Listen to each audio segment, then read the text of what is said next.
अस्सलाम वालेकुम दोस्तों, कैसे हैं आप सब। मैं आप सबको यूट्यूब चैनल इंग्लिश लिटरेचर पे वेलकम कहती हूँ। हम जो आज टॉपिक पढ़ने लगे हैं वो है आइडियलिज्म।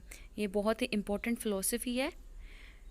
इसको स्टार्ट करते हैं। तो देखिए, मैंने यहाँ पे कुछ पॉइंट्स को हाईलाइट किया हुआ है। ये पॉइंट्स जो है इंपॉर्टेंट पॉइंट्स है इस टॉपिक के, क्योंकि ये बता रहे हैं इसके अंदर बात क्या की गई हुई है। सबसे पहली और इम्पोर्टेंट बात की गई है वो ये बताई गई है कि जो आइडियल वर्ल्ड है ना, वही रियलिटी है according to philosophy of idealism. ठीक है। और आइडियलिस्ट के अकॉर्डिंग जो आइडियल वर्ल्ड है वो कौन सा वर्ल्ड है? ऐसा वर्ल्ड जहाँ पे सिर्फ आइडियाज़ हों। तो basically world of ideas is known as reality. तो इनका बिलीफ ये है कि यहाँ पे कोई भी एक्सटर्नल रियलिटी नहीं होती आइडियाज़ के अलावा। तो जो आइडियाज़ हैं वही रियलिटी है इनके अकॉर्डिंग। और इनके अकॉर्डिंग जो आइडियाज़ हैं वो सिर्फ और सिर्फ माइंड्स के अंदर एग्जिस्ट करते हैं। तो हम बेसिकली कह सकते हैं कि ये फ़िलोसफी जो है वो एम्फसाइज़ कर रही है आइडियाज़ पे।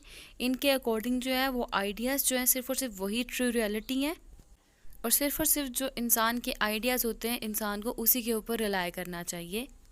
इंसान को आइडियाज़ कहाँ पे आते हैं? उसके ब्रेन में, उसके दिमाग में, उसके माइंड में। तो इंसान को आइडियाज़ आते हैं उसके दिमाग में। तो जो दिमाग में आया वो आइडिया हुआ तो वो रियलिटी हो गई। फिर बाद में इंसान उसको ट्रांसफ़र करता है लैंग्वेज के अंदर, तो वो क्या हो गई? उस आइडिया की कॉपी हो गई। ठीक है। रियलिटी जो थी वो माइंड के अंदर थी, जो प्रोड्यूस किया वो क्या हुई? कॉपी हो गई, वो रियलिटी नहीं है अकॉर्डिंग टू आइडियलिज्म। तो इस तरह फिर जो आइडियलिस्ट है उनका मेन फोकस किस पे हुआ? माइंड पे, ब्रेन पे, थिंकिंग पे। अब जो आइडियाज़ हैं वो गुड भी हो सकते हैं और बैड भी हो सकते हैं, और अब ये हम पे डिपेंड करता है कि हमने गुड आइडियाज़ को फॉलो करना है या बैड आइडियाज़ को फॉलो करना है। तो अगर हम ओरिजिनेटर की बात करें इस आइडियलिज्म के, तो हमारे पास दो नेम आ जाते हैं, एक प्लेटो का, एक सोक्रेट्स का। और अगर आपने कभी सोक्रेट को पढ़ा हो, उसकी टेक्निक को पढ़ा हो, तो आपको पता होगा कि लोग जब उसके पास आते थे उससे सवाल किया करते थे, और वो सवाल के रिस्पॉन्स में जवाब नहीं देता था, सवाल के रिस्पॉन्स में एक और सवाल करता था। फिर जब वो एक और सवाल करता था तो उस सवाल पर लोग सवाल करते थे, फिर वो उस सवाल के रिस्पॉन्स में एक और सवाल करता था, और इस तरह ये क्वेश्चंस का प्रोसेस चलता रहता था। और उस प्रोसेस के थ्रू जो लोग थे उनको उनके सवाल का जवाब मिल जाता था। तो इस टेक्निक को सोक्रेटिक क्वेश्चनिंग कहते हैं। इससे क्या होता है? इंसान का माइंड डेवलप होता है। फिर फोकस माइंड पे ही आ गया कि वो डेवलप कैसे हो रहा है? आइडियाज़ से, कि वो जो क्वेश्चनिंग कर रहा है वो आइडियाज़ को एक्सचेंज कर रहा है। अगर हम बात करें कि आइडियलिज्म का कॉन्सेप्ट सबसे पहले इंट्रोड्यूस किसने करवाया, तो ये प्लेटो था। प्लेटो वो पहला बंदा था, पहला फिलोसफर था जिसने आइडियलिज्म की बात की। इसने कहा ये जो वर्ल्ड बनाया गया है ना, इसके पीछे जो मेन रियलिटी है ना वो एक आइडिया है। ये तो वर्ल्ड उस आइडिया की कॉपी है। तो जो प्लेटो था उसका व्यू ये था कि एक स्पिरिचुअल पावर है, उसने सोचा। ठीक है। जो सोचा वो रियलिटी थी। ठीक है। तो कहते जो उसने सोचा, सोचकर उसने एक दुनिया बना दी। फिर कहता जो उसने दुनिया बनाई ना वो कॉपी है उस रियलिटी की।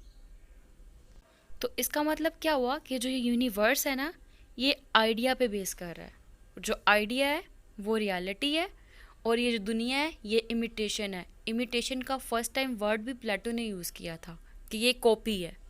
तो जो प्लेटो है बेसिकली एक आइडियलिस्ट है, और आइडियलिस्ट का बिलीफ क्या है? उसका बिलीफ ये है कि जो वर्ल्ड है ये कॉपी है आइडिया की।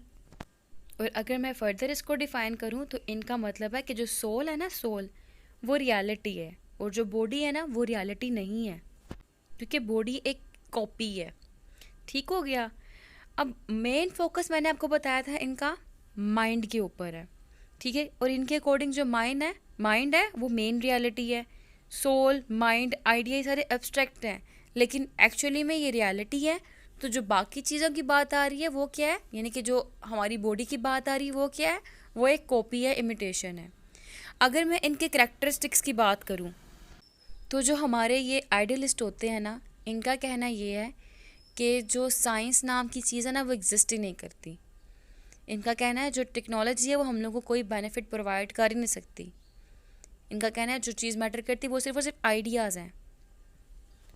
और अगर हम फर्दर आइडियलिज्म को डिस्कस करें तो ये रियलिज्म के बिल्कुल ऑपोजिट है, क्योंकि एरिस्टोटल जो है वो रियलिज्म की बात करता है। एरिस्टोटल बात करता है लॉजिक्स की, और रियलिज्म जो है ना वो लॉजिक्स पे बेस करता है, जबकि आइडियलिज्म आइडिया पे बेस कर है, इसके ऊपर लॉजिक्स की कोई बात ही नहीं होती। तो ये ऑपोजिट है रियलिज्म से भी, ये ऑपोजिट है नेचुरलिज्म से भी। और जो समटाइम्स जो लिटरेरी वर्क्स होते हैं ना जो आइडियाज़ पे बेस करते हैं, उनको आइडियलिस्टिक कहा जाता है। कब? जब वो मेटाफिजिक्स को रिप्रेजेंट करें, जिसका मतलब है mind is the only reality. तो यहाँ पे हमारा कॉन्सेप्ट ऑफ आइडियलिज्म हुआ cover. Thank you so much for watching this video. Please subscribe our channel and share this channel with your friends and classmates too. Allah Hafiz.